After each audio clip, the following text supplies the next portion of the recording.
Вся татарская история в одном подкасте. Лекторий «Миллиард татар». Очень часто люди не учитывают, что костюм, вообще-то, он отличается от одежды, от комплекса одежды. Если костюм изучается в основном как вид искусства, то одежда и комплекс одежды изучается как вид этнографии. Этнография занимается бытовой культурой, да, а искусствоведение, оно занимается художественной культурой. Поэтому очень часто вот даже книги выходят, этнографы пишут книги о костюме. И думаешь, а почему рассматривают костюм не как вид искусства, а как вид этнографии? А это связано с тем, что в искусстве костюм — это ансамбль одежды, украшений и аксессуаров. То есть в костюме, когда мы его рассматриваем как костюм, как ансамбль, все должно быть подобрано и по цвету, и по форме, и по стилю, и по орнаменту. А что мы видим? Мы сейчас что видим? В основном книги по костюму у нас этнографические, и мы видим несоответствие некоторых элементов одежды, платья головному убору, обуви платью. И вот это какая-то путаница, когда совмещают совершенно несовместимые элементы, это приводит к тому, что костюм становится каким-то безвкусным. Это мы можем видеть и на сцене, да. Это очень часто мы видим даже на подиумах. То есть люди, когда создают, опираются на какие-то книги, исследования и не учитывают, что то, что бабушка достала из сундука, например, этнограф, они же не знают, этнограф, с чем носила бабушка это платье, с каким фартуком носила и с каким колфаком. То есть и вот эта путаница, она приводит вот к таким явлениям, которые мы сейчас видим. Особенно по цвету. Вот 20 век, в принципе, он привнес в костюм вот этот химический цвет. Хотя до конца XIX века были натуральные красители, и цвета были совершенно другие. И вот когда мы восстанавливаем или опираемся на традиционный костюм, мы всегда должны учитывать, что нельзя брать красный. Надо брать или малиновый, или темно-красный. Такого цвета не было чисто красного или чисто вот такого ярко-желтого. Тоже не было. То есть при восстановлении, и вообще мы же, когда создаем национальный костюм, мы опираемся на традиции свои. Поэтому мы должны учитывать цветовую гамму обязательно. Вот то, что мы ее не учитываем, это привело к тому, что у нас совершенно неправильное представление об ансамбле татарского костюма. Я вот такую аватарку дала, как-то оно передвинулось, не пойму. Аватарку дала. Здесь у нас, значит, мальчик в татарском костюме, и, в принципе, и сейчас вот на сцене или в ансамблях мы можем видеть такой костюм. Почему я его привела? Вы знаете, вот этот костюм имеет тысячелетние корни. Что здесь вот? Это костюм восходит, его элементы, его составные части восходят к культуре древних тюрок. Во-первых, это рубаха, кульмек, это широкие штаны, заправленные в мягкие сапоги, это камзол, короткая куртка, пояс, где перепоясана рубаха, да, и головной убор каляпуш. Вы знаете, вот описание и даже вот эти росписи вернее, граффити на скалах показывают тюрка именно в таком костюме.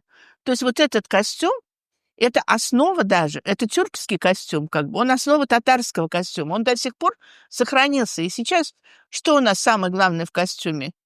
Это кульмек, штан, читек, каляпуш в мужском костюме. В женском костюме то же самое, в принципе, было. Почему изменилось? Вот сейчас объясню. Были тюрки, и предки татар были наездниками. И, в принципе, этот костюм, это был костюм всадника. Мягкие сапоги, чтобы не повредить бока лошади, да? Удобная куртка, удобные штаны широкие. Вот. То есть это костюм наездника. Раньше женщины тоже были наездницами. Тюркские женщины тоже были наездницами. И у них костюм был из тех же составных частей состоял. Единственное, что было, это головной убор был другой, да? Украшения были, и рубаха была не подпоясана, Обычно пояс в женском костюме был только у замужних женщин. Если девушки, они пояс обычно не носили. Вот, и теперь, значит, что получается? Что вот эта основа костюма, она сохранилась и в мужском, и в женском. Одна основа, да, составные элементы одинаковые. Но со временем они стали изменяться. Почему в женском костюме кульмяк стало длинным? С принятием ислама, значит, женщины перестали быть наездницами, у них совершенно другой образ жизни стал, они стали другую роль в семье выполнять и перешли от кочевого образа жизни к оседлому образу жизни. И, естественно, платье удлинилось, и платье стало основным элементом в женском костюме. Его стали украшать, да, также головные уборы, обувь. То есть вот появилась та же вроде бы основа, но некоторые элементы уже изменились, вот. Ну, я вам рассказывала, как и головной убор менялся, да, со временем в исторической ретроспективе. Вот сегодня я только про костюм буду говорить и немножечко вот скажу про аксессуары или украшения к костюму. Дело в том, что костюм, он не существует без украшений. Я уже говорила, что это ансамбль одежды, украшений и аксессуаров. Аксессуары — это сумочки, пояса, да, вот такие элементы. Поэтому, когда мы говорим о костюме, естественно, мы имеем в виду вот комплекс всех этих предметов. И это вот женский костюм, о котором я говорила уже, да, со временем, это уже 19 век, как изменился женский костюм, мы уже ничего не видим от мужского, хотя шаровары женщины, по описаниям этнографов, в частности Воробьева, еще в 20 веке, в первой половине еще носили. Здесь уже 19 век, то есть вот эволюция костюма, она была очень интересной, с каждым веком костюм менялся. Теперь у нас нет изображения татарского костюма и предков татар нету. У нас есть только отдельно археологические материалы. Ну, в частности, украшения, которые сделаны из металла и которые в земле сохраняются, да. Вот мы видим здесь женские украшения, накосные украшения, которые относятся к 7-8 векам, так называемая салтовская культура. Это предки, болгарские предки татар, и такие же украшения мы находим в могильниках. Танкеевский, такой могильник, больше Тархановский, ранних булгар, когда они переселились на территорию Поволжья в 8 веке, в их могильниках мы находим такие украшения. Что-то они вам напоминают, да? Чупы. То есть вот посмотрите, как менялась вот эта форма, так же, как в костюме. Как менялась форма вот этих накосников. Значит, вот 8-9 века, 10-14 века уже появляются вот эти желудеобразные подвески. Про них я рассказывала, что желудь — это символ богини Умай. 17-19 века здесь уже появляются совершенно более усложненные элементы. Но, что интересно, у всех сохраняется вот здесь на шее, под головой, вот здесь каранница. Если в 8-9 веках это была просто коробочка, где носили амулеты, то потом мы видим уже вот эти элементы с принятием Корана. Здесь носили, значит, с кораническими надписями обереги. Вот уже 17-19 век уже даже караницы нет, то есть меняется, да, чисто такая бляха красивая в цветочной формы. И 19 век тоже, это до 20 века, так называемый тезме. Они на основе из материи. То есть вот посмотрите, как усложняются формы. То же самое в костюме. Если простое платье было тканое, да, потом это платье шили из покупных материй, его украшали вышивками, добавляли все больше и больше украшений, и также и костюм менялся, он все время усложнялся. Вот интересно, сейчас идет тенденция к чему? Упрощению, да? Опять идет тенденция к упрощению, потому что люди перестали делать руками что-то. Вот это, ведь раньше все это руками делалось, а сейчас уже ручной труд, он как бы немного обесценивается, и поэтому вот идет обратный процесс упрощения. Ну, вот здесь еще это вот непосредственно чуб. Если там были тезме такие, когда по всей поверхности косы украшения были, это уже на концах кос. То же самое, вот посмотрите по векам, как менялась форма этих чуб. Все шло к усложнению. Ну, это вот известная наша височная подвеска женская. Я уж всегда ее показываю как шедевр мирового искусства. Вот. Это уже вот период Казанского ханства, это пояса. Это пояса от женского, не пояса, а застежки от пояса. Это половина от женского, половинка, а это вот от мужского. Здесь уже у меня как бы другое сравнение. Я даю сравнение мужского и женского, вот поскольку мне задали эту идею, что как сравнивать. Понятно, что мужской костюм, он более лаконичный, да, более упрощенный, но вот это поясная застежка от костюма знати. И вот это тоже от костюма знати. Ну и мы видим, как стилистика отличается от мужской застежки на пояс от женской. То есть тот же орнамент у нас есть, все это есть, но стиль совершенно другой. В мужском костюме нету, например, филиграни. Если здесь у нас филигрань, очень тонкая филигрань, и здесь зернь, да, то здесь у нас чисто литье идет и гравировка. То есть вот более упрощенная.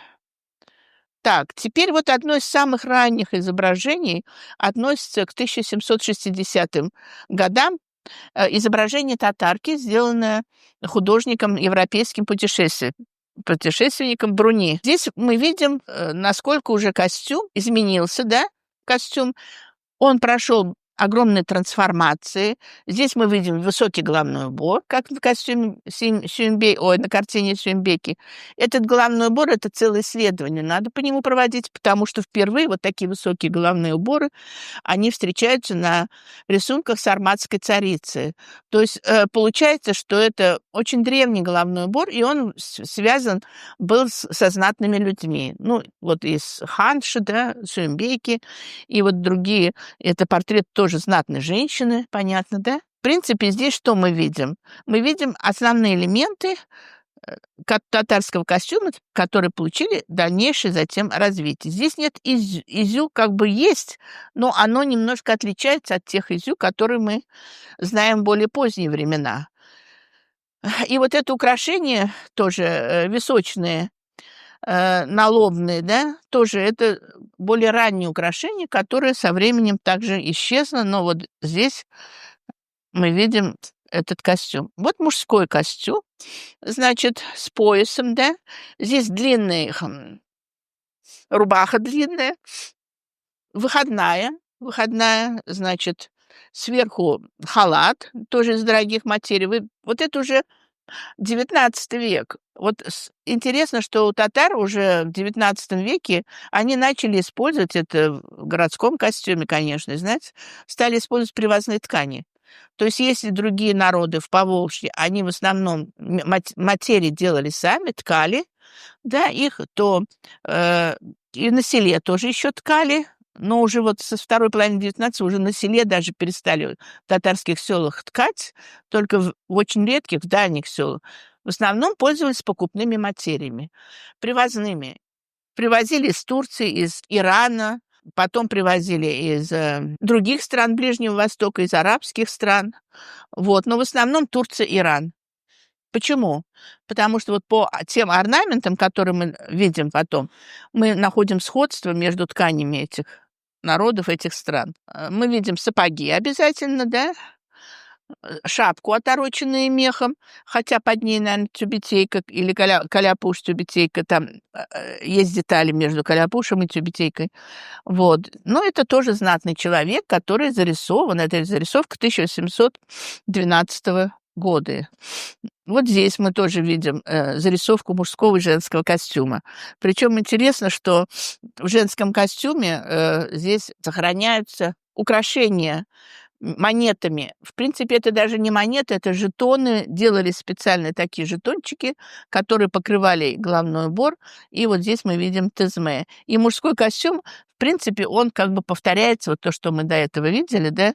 То есть, видимо, художники перерисовывали в этих рукописях, в записках о путешествиях рисунки предыдущих. Ну, вот здесь тоже у нас рисунок казанской татарки. Ну, вот он так называется, тоже 1812 года. Посмотрите, какое у нее вставка, да, нагрудная вместо изю. Мы изю тут не видим. Мы видим такую вот интересную вставку, которая похожа на костюмы кавказских народов. Вот в кавказских костюмах тоже вот здесь используются такие элементы. И халат из покупной материи явно, и платье тоже из покупной материи. Головной убор вот как бы не характерный, да, но тем не менее возможно, что вот в XIX веке, в начале XIX века такие головные уборы были. Вот еще один костюм, тоже относится, это зарисовки, относится к первой половине XIX века, зарисовки путешественников. И, здесь мне он нравится тем, что здесь, и в других тоже цветовая гамма продуманная. Здесь, посмотрите, у нее ичики, одеты в кавуши, да, голубые, голубого цвета у нее халат, шитый золотыми нитями, узором. И вот это высокий головной убор, на который одета вокруг головы повязывающийся тастар. Это тоже очень древнее полотенцеобразное такое покрывало, которое использовали татарки, значит, татарские женщины в старинных костюмах. Но потом он у нас уже постепенно исчез. Так, ну это Паули уже, рисунки Паули, это вторая половина XIX века. Э, ну вот мы видим, что характерно для костюмов этих, да. Ну, во-первых, такие формы, широкие формы, свободные, да, просторные, то есть не обтягивающие. Любовь вот к таким формам, любовь к цветовым таким, не контрастным, а к цветовым, где-то контрастные, где-то не контрастные, но градация цвета идет. И, значит, сочетание камзола и платья. Вот очень часто в XVIII веке, во второй половине XVIII века верхняя одежда отличается от верхняя одежда, это камзол, отличается от платья. Но в XIX веке, уже в конце, часто и камзол, и платье шили из одной ткани. Это вот мы будем рассматривать, как постепенно менялся костюм. То есть вот эта мода менялась, стилистика костюма менялась, и здесь еще менялась длина. Вот сам камзол, посмотрите, длинный камзол, да, с рукавами. Обратите внимание на рукава платьев, которые руки закрывают. Вообще эта традиция закрывать руки, она идет из Средневековья, поскольку считалось, что руки надо прятать, оберегать, как платье должно было прятать руки. И мужские, и женские, кстати. Здесь вот сам еще длинный камзол, да? Ну, а про этот головной убор я уже говорила, что он от высокого головного убора была убрана твердая основа, да, и он спустился и стал мягким таким головным убором, колфак. И потом он постепенно укорачивался. Обратите внимание также на мужской костюм. Вот для второй половины XIX века характерны были вот такие полосатые халаты мужские. Вот эта полосатость, она, кстати, пришла в Поволжье и в костюм казанских татар от полосатых материй, которые привозились из Средней Азии. Вот в Средней Азии там же очень были популярны вот эта икат, ткань, да, именно полосатые. И вот для этого времени полосатые ткани и в мужском костюме, ну, в женском тоже, кстати, есть. Вот я знаю такие фотографии, к сожалению, у меня здесь, по-моему, их нет, да, где вот эта полосатость стала одним из явлений в костюме татарском. То есть мы видим, как меняется костюм, и он не является застывшим. Вот для тех, кто сегодня работает с костюмом, каждый должен знать, с какой эпохой он работает.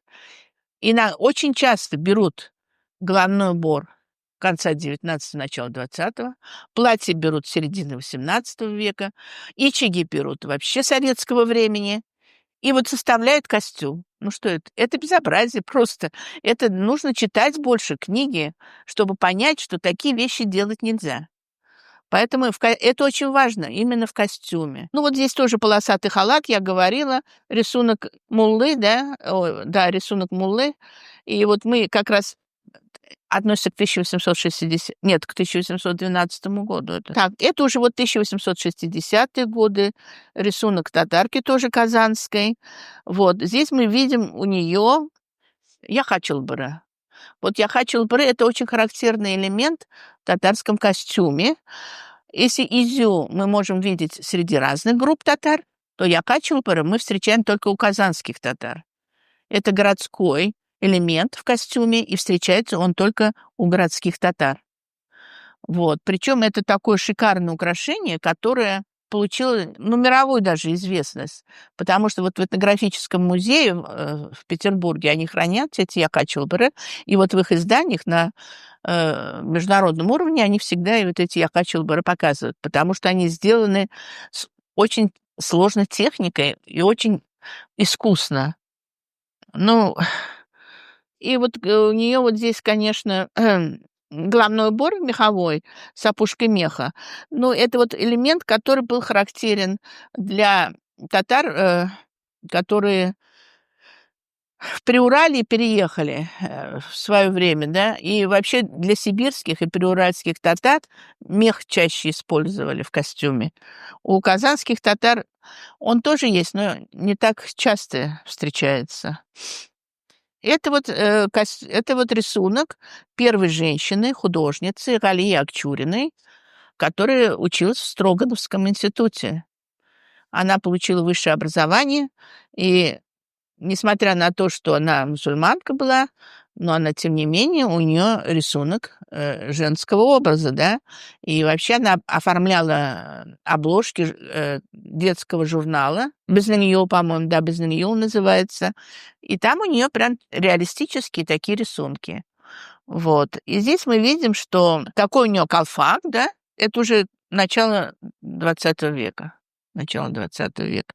Посмотрите, как происходит трансформация костюма от закрытого и к более открытому. Вот здесь как раз представлено 3 эпохи.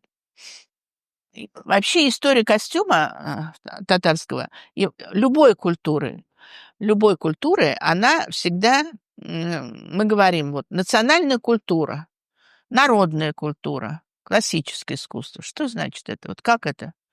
Когда мы говорим народное, или это имеется в виду фольклорное, это значит костюм и вообще культура разных этнических групп, да, какой-то деревни. В какой-то деревне может быть свой костюм, рядом в соседней свой костюм. Это мы говорим народное. Когда мы говорим классический костюм, а на основе классического костюма возникает национальный костюм и общенациональный. Почему классический говорим? Классический костюм у татар сформировался в первой половине XVIII, с середины XVIII до середины XIX. Что значит образцовый? Образцовый. Почему он стал образцовым? И что было взято за образцовый костюм у татар? Это костюм казанских татар, городской костюм, значит, который сформировался уже вот татарами, жившими в Казани, и его взяли за образец как национальный все другие группы татар. Вот если мы будем в Уфе, в Перми, в Иркутске, в Тобольске, вся знать, состоятельные люди, элита, все ходят в национальном костюме. У них у всех. Муллы тоже. У них у всех национальный костюм. Это он возник на основе классического, да, как образцового. И они его приняли как за свой национальный костюм. Но в то же время этот мулла или этот состоятельный человек, он может быть из какой-то деревни, где там у него есть свой костюм. Фольклорный, народный костюм, да?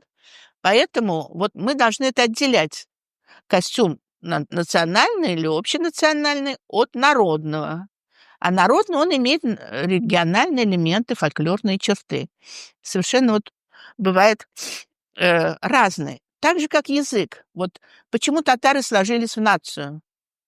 Ведь вот чуваши, марийцы, удмурты, башкиры, они же были народами, которые только после революции стали автономию получили, политическое устройство, да, как политическая нация. Почему татары сложились в нацию до революции? Потому что у них был общий национальный язык, литературный, именно казанско-татарский в его основу лег, система образования, значит, печать общая, да, которой пользовались все группы татар. И то же самое и культура, и костюм. Костюм, вот этот национальный костюм, он был характерен для всех групп татар. Но каждая группа татар имела еще свой фольклорный народный костюм, сельский костюм, да. Поэтому вот такая идет градация, такие понимания у нас должны быть. Но что у нас происходит часто тоже, вот опять-таки я говорю, берут колфак пермских татар, вернее, казанских татар, берут изю пермских татар, фартук берут уфимских татар, башкирских селений, да, и делают татарский костюм. И его преподносят на сцене, как будто это татарский костюм. Это винегрет, а не костюм, понимаете? Это вот взяли из разных этнических групп и сложили костюм. Это совершенно неправильно, это ошибочное явление. Поэтому мы должны хорошо различать городской костюм от сельского или народного костюма, национальный костюм от фольклорного. Вот такие вещи. Теперь вот здесь, что мы видим? Национальный костюм, он, хотя и сложился в середине 18-го, середине 19 веках, тем не менее он тоже менялся. Более ранние есть формы и более поздние. То есть он модернизировался постепенно, я вам покажу, как он менялся. Вот здесь в центре, значит, мы видим именно классический костюм. Классический. Яка чылбыры, камзол, платье с широкими рукавами и с оборками внизу. И вот сам колфак, который относится, его форма именно к периоду классическому. Позднее мы видим вот этот костюм, но это девичий костюм с длинным тоже камзолом, да, с длинными рукавами. В принципе, они практически одинакового времени. А вот здесь слева уже костюм второй половины XIX века. То есть он изменяется. Что изменяется? Головной убор изменяется, да, как мы видим.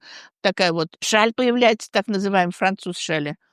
Она покупная, французская. И, нет, это не француз шали, француз яулык, это красный, с красными этими узорами. Это тоже покупная шаль.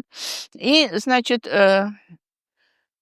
здесь еще немного длинный камзол, но уже короче, чем вот у них в этих костюмах. То есть движение идет в сторону упрощения. Вот такой элемент тоже был в классическом костюме. Эрпак называется. Это такой головной платок, который закрывал почти всю фигуру. Обычно пожилые женщины его носили, такой этот эрпак. Но мы его тоже относим к классическому костюму.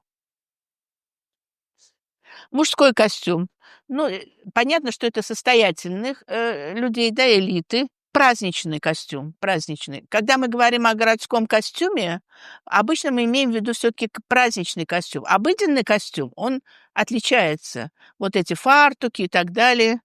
Да, вот. Это костюм тоже начала XX века. Что осталось?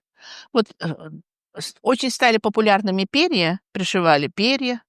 Значит, колфак изменился, но общая структура, костюм почти сохранился, но здесь как бы сверху еще вместо как бы юбка и платье короткое, да? То есть изменился фасон. Здесь вот тоже интересная вот такое фотография семьи. Здесь вот можно сказать, кто казанские татары, а кто приезжие. Кто приехали и мишари, вот, возможно, или приуральские татары. Здесь вот в центре у нас сидят казанские татарки. Это самая женщина городская татарка.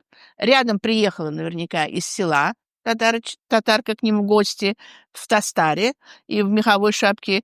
Это характерно для сельской знати костюм. эта вот женщина, мы видим тоже, она с изю, и еще сверху у нее одет, хасите одета, да? Ну, тоже она, но не казанская. Откуда-то вот приехала, может, с Уфы приехала. Вот эта женщина явно приехала из Приуралья, ну, или из Чистополя. У нее мишарские корни, потому что мишари, приуральские татары, они вместо колфака носили такая. Вот как это, как мужская тюбетейка, да, и с таким вот более высоким верхом. Вот у нее, видите, на голове такая. То есть она тоже приехала в гости. А вот эти две молодые девушки, это сразу же видно, что это замужняя женщина, а это молодая девушка не замужем. То есть вот, вы знаете, по деталям костюма можно все восстановить. Почему это У нее, во-первых, колфак более длинный, да, и с возрастом она его сохраняла, а у этой более короткий колфак. То есть она уже одевалась по моде больше. Вот. И здесь вот мы видим Шакирда. Шакирда почему? По костюму видно, что это Шакирд медресе. Так, ну, вот мы перешли на региональные варианты. Это костюм сибирской татарки, да? Посмотрите, какой у нее хасите, меховая шапка обычная, да? И вот это тызме, старинное, но татарское тызме, судя по вот этим бляхам, которые пришиты. Дело в том, что казанские татары, которые проживали в основном за Казани, там было очень развито ремесло. Дело в том, что у них было мало земли, и крестьянам не хватало этой земли. И для того, чтобы прожить, они все занимались ремеслами. И ювелирное ремесло, вот это ичежное, кляпушное ремесло. И поэтому они очень много производили вот этой продукции, и потом ее распространяли среди татар и среди тюрок, казахов, узбеков. Поэтому мы до сих пор вот находим изделия татарских ремесленников среди этих народов. Вот. Хотя они в последнее время только это начинают открывать. Особенно казахи, вот и башкиры. Они считают, что это башкирское или казахское, а на самом деле это делали татарские ювелиры, отходники, которые приезжали и делали по заказам. Вот. И вот это само все заказание, оно вот этим славилось. Так, ну здесь я хотела показать вот это я хочу бре. Это классический костюм.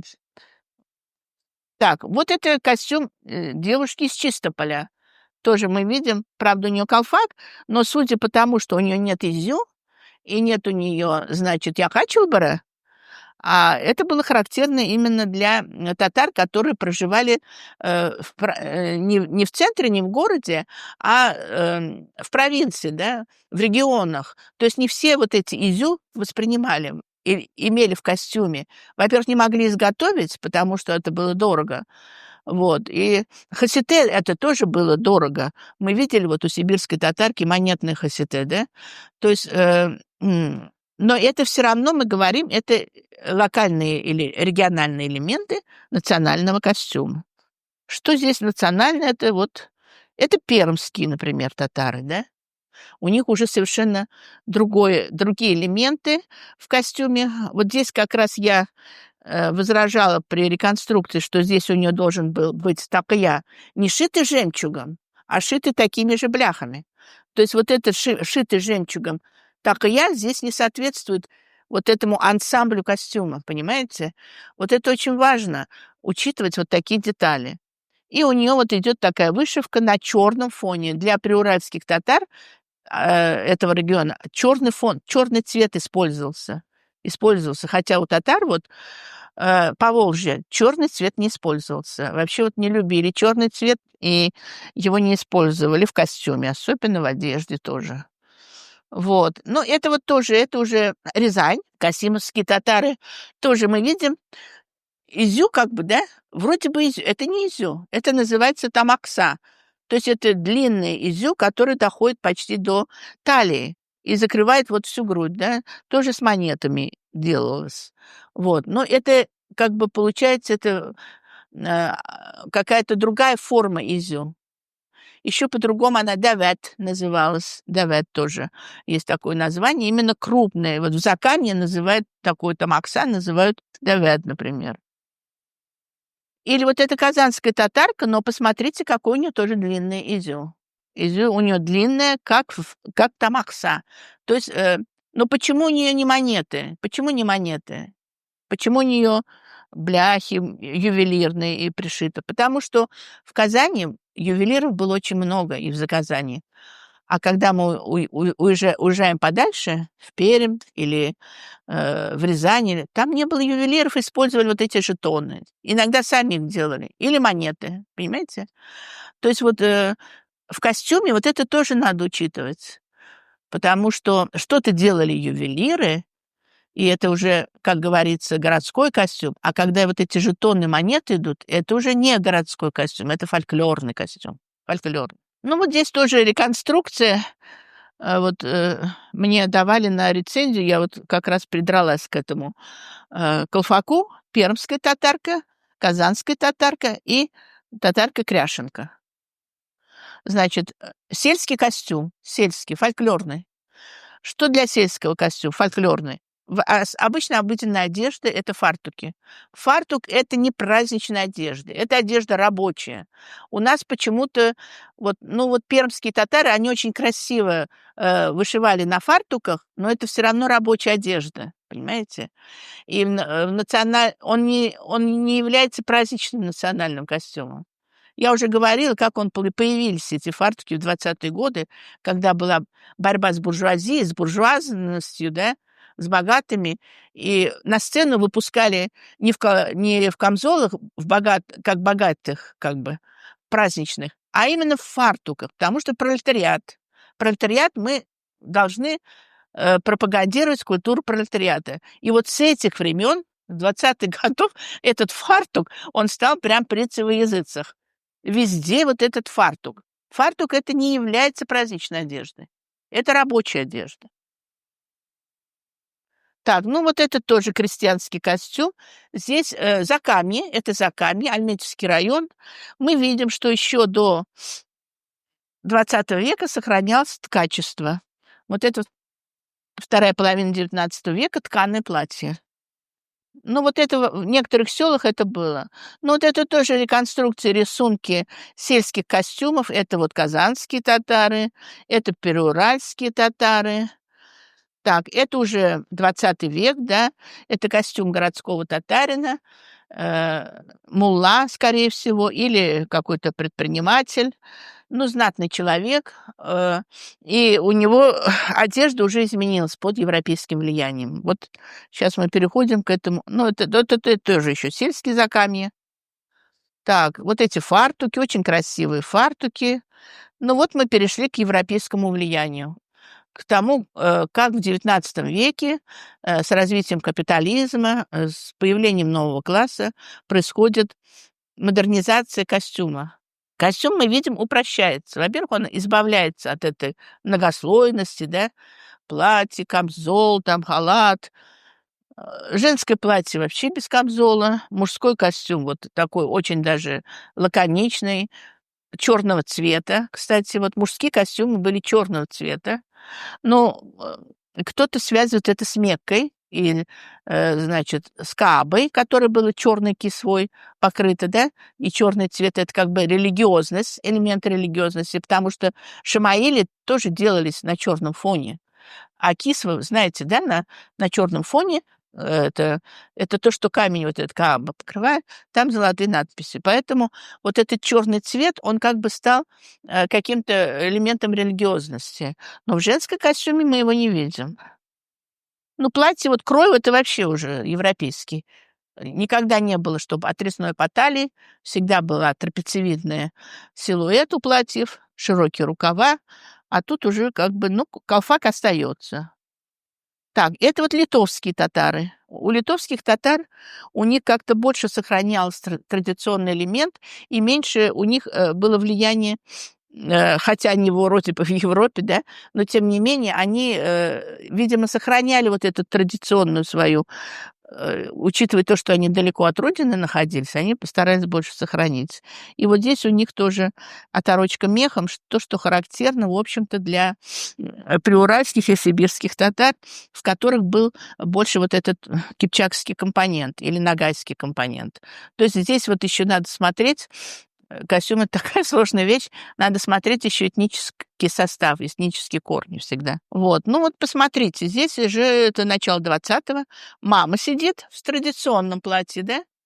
А рядом, видимо, невестка или кто-то уже в европейском костюме. Ну, сохраняется это колфак. Причем колфаки. Или вот ученицы, это школа Аитовой. Ученицы этой школы, они все уже, значит, в европейской одежде. Ни у кого хасите мы не видим, изю мы не видим, татарских серег мы не видим. Что осталось татарской здесь? Только колфак. Да? Колфак как такой знаковый элемент в одежде. Или вот здесь тоже две девочки. Совершенно как бы желание в то же время сделать традиционный костюм, но вот это то, что у них вот это появилось здесь, но это уже совершенно что-то новое. Ну, вот здесь тоже. То есть это как бы одежда европейская уже, вообще европейская, только колфак остается. Здесь это уже 20-е годы, это уже времена НЭПа. Здесь мода уже пошла другая. Мы видим, что вот это влияние европейской моды 20-х годов. Колфаки, они очень даже хорошо подобраны к этой одежде, если вы обратите внимание. Вот. Здесь вот тоже, но это уже Чистополь, где-то вот, это, нет, это не Чистополь, все же это, наверное, где-то под Казанью все же сельские девушки, они одеты по-городскому. Вот. У всех, значит, колфаки, как мы видим, да? И это тоже 20-е годы, это уже 1920-е годы, это после революции. Это ателье.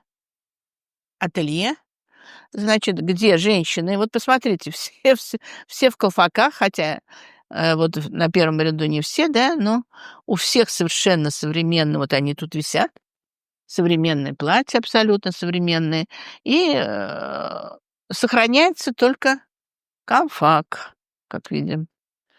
Ну, это вот тоже портрет интеллектуальной женщины, так скажем, неизвестно, кто она, наверное, кто-то вот из известных женщин, которые в 20-е годы после революции, значит, были среди татарок. Тоже вот мы видим совершенно европеизированный облик уже. И вот тут тоже вот это уже 30-е годы. Здесь бабушка одета в национальную одежду, а внучка уже совсем современную, так скажем. Так, теперь идет дальше у нас что идет? Вот 90-е годы идет процесс реставрации, реконструкции татарского костюма. Значит, возродился интерес к национальному костюму, и начали художники-модельеры реконструировать старинный татарский костюм. Ну, это вот Закамье, это тоже Альметьевский район. У них такая, видите, да? У них такая, и причем, значит, полумесяц, здесь и звезда, как бы, и платье такое закрытое, уже под мусульманскую какую-то моду. То есть уже появляется слой населения, девушек, которые, значит, к исламу обращаются, и вот появляется вот этот костюм, на который еще здесь, вот это хорошо, потому что здесь как бы свои традиции сохраняются, и как бы происходит возвращение вот к тому времени. Ну, это вот тоже такая модельерша была Смирнова, это тоже 90-е годы. Она сделала под татарский костюм это свадебное платье. Но здесь, видите, разная степень стилизации. Что такое стилизация? Это когда берут одежду традиционную и начинают ее стилизовать в современных формах. Вот. И каждый художник, модельер это делает по-своему. Вот это детский костюм. Что здесь вот настораживает? Что? Нет, нет. Вот вы знаете, что настораживает? Лапти. Посмотрите, какое платье. Вышитое вручную, дорогое. И вдруг лапти. Понимаете? Это вообще не соответствует. Это вот тоже вот делали в 90-е годы модели свадебных костюмов. свадебные костюмы. Но видите, насколько вот это стилизовано и насколько трансформировано от национального костюма. Но тем не менее мы говорим, это национальный костюм, но современный, он как бы модернизированный, да? Что мы?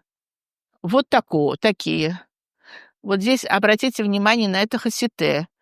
Это уже вот как бы имитация. Получается, вышитый хасите. Это вообще-то не хасите, по идее, да? Но вот это вот модельер, вот художник, он так решил стилизовать, так трансформировать национальную культуру, искажать, да? Ну, хотя, может быть, он имеет право это делать. Как бы это его личное видение. Но это не в традициях, получается. Вот это тоже какая связь с традициями? Вот я вам говорила про полосатость. Вот модельер тоже, она взяла вот те цвета, которые в полосатых платьях вот, татарских встречались в XIX век. И вот у нее тоже и головной убор как бы, то есть здесь совершенно ассоциативная стилизация. То есть не стилизация форм, а это ассоциативно как бы возникает. Если ты знаешь историю костюма, ты видел, у тебя ассоциативно это навевает вот на какие-то такие формы, которые были раньше. Ну, или вот бюро Бану у нас, да? Благодаря вот бюро Бану у нас сейчас все изю начали носить. Вот, во-первых, и колфаки носили, а сейчас, вот, если вы заметили, то сейчас очень популярно изю. Вот это изю, многие его носят, и с деловым костюмом, значит, и официальные чиновники тоже носят, женщины-чиновницы носят это изю. То есть оно как бы стало элементом, как и колфак, который подчеркивает этничность. Но здесь вот что у меня вызывает возражение, это вот вышивка. Вот эта вышивка на рукаве, посмотрите, она не сочетается с общим обликом. Вот понимаете? Ну, здесь вот маленькие фото. Ну, ладно, пропустим. Это почти то же самое. Вот, это у нас Гульфира Белялова. Ой, да, Гульфия. Вот. А у нее тоже, посмотрите, если бюро Бану, оно берет чистый изю, его используют в современных формах, то здесь мы видим что? Здесь трансформация, полная трансформация традиции, да? Платье широкое, камзол как бы измененная форма, головной убор, колфак с кисточками, который был, да, тоже ассоциативной связи. То есть здесь как бы, но он же национальный, все равно как татарский звучит. Ну, вот это тоже с полосатостью. Так, это вот тоже Белялова. У нее настоящее хасите, металлическое, вот, и платья деловые платья. И посмотрите, брюки, шаровары. Все, да? Заканчиваю. Ну, все, я заканчиваю. Так, это вот у нас тоже один модельер, Султан Салиев. Он как бы тоже дает свое видение, восприятие вот этого высокого костюма. И вот это теперь вот у нас то, что на сцене, это то, что татар casual стали делать в массовом порядке, вот такие платья, значит, с вышивками. А это вот я вам сейчас покажу линейку самодеятельных костюмов, когда сами люди, которые вот на Пчан-базара приходят, сами шьют себе костюмы татарские. Они не являются профессиональными модельерами, они вот сами берут и шьют. И вот я вот показываю эту народную линию. Это вот сегодняшняя такая. Это вот они тоже никах. Вот женщина тоже сама шила себе костюм, да? Вот эта бабушка шила тоже, или пожилая женщина, татарский костюм. У каждого свой подход. Это вот молодые ребята, то есть по типу медресе, костюмов медресе, да, шакирдов. Ну вот, так что костюм вот таким образом развивается и в профессиональном искусстве у модельеров, да, потом, значит, в народном искусстве как бы вот и в самодеятельном. Вот такие у нас формы развития.